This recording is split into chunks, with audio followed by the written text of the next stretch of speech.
উপরে আমার বাচ্চার অবলম্বন ছিল, সেটা আমার মা ছিল। আমার মা যখন এখন নেই, তো আমার জীবনটা আমাকেই ভাবতে হবে।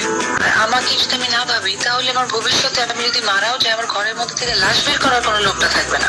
কারণ আমার বাচ্চা আগামী 10 বছর পর ও নিজের জগতে চলে যাবে।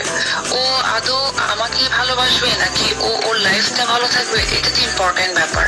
নাকি আমাকে অনেক বেশি ভালোবাসবে। কারণ বাচ্চাদের, ও তো ছোট, ওকে নিয়ে আমি বাজে মন্তব্য করতে পারি না, ভালো বলার কোনো অবকাশ নাই। আর একটা বাচ্চাকে নিয়ে কতটুকুই আমি আমি সিওরিটি দিব যে ও আমাকেই ভালোবাসবে, আমি অসুস্থ হলে আমাকে ওষুধ খাওয়াবে, মাকে সাহায্য করবে, মাকে যত্ন করবে, তাও করতে পারে এই যুগের সন্তান।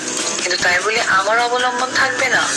আমার আজকে 100% আজকে আমার মা নেই, আমি আমার বোনকে ফোন করি, আমার ভাইকে ফোন করি, ও অনেক সময় অনেক বিষয় ডিসকাস করি। তো ওর সে বাচ্চাটা তো থাকতে হবে, ভাই বোন তো থাকতে হবে, ওর রিলেশনের জায়গা। তো এর সাকিব সাকিব সাকিব আমার একটা ফোন আসছে, আমি ধরে। তখন আমার একটা গার্জিয়ান ছিল মাথার উপরে, আমার বাচ্চার অবলম্বন ছিল, সেটা আমার মা ছিল। আমার মা এই যুগের সন্তান, কিন্তু তাই বলে আমার অবলম্বন থাকবে না।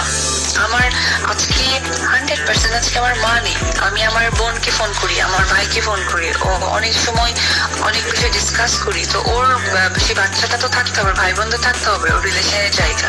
তো এর সাকিব সাকিব সাকিব আমার একটা ফোন আসছে, আমি ধরে। তখন আমার একটা গার্জিয়ান ছিল মাথার উপরে, আমার বাচ্চার অবলম্বন ছিল, সেটা আমার মা ছিল। আমার